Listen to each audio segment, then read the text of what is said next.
what I'm learning right now about culture while doing workshops for organization is that culture is the sum of how we think, how we act, and how we interact with each other. And if you think about that, what I think it's clear for every leader is that they need to build a culture that expresses and aligns with the values and the mission of the company. That's probably very clear for everyone. I think what is not so clear is that you already have a culture and you don't have to start from scratch. Like, you don't have a culture and then you have to build a culture. Well, you what you have to ask yourself is like, the culture that we're having today, is this culture built by design? In other words, we were intentional in building it, or is by default?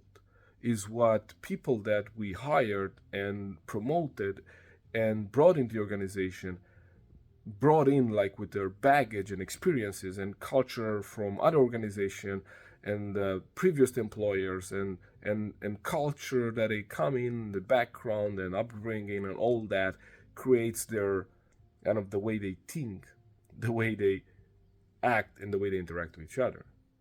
So the question is, are you being intentional on building the kind of culture you want, or are you allowing, the influences in your organization, in your team, to define what that culture looks like?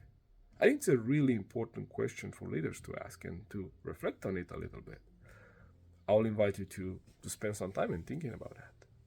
Is your culture by design or by default?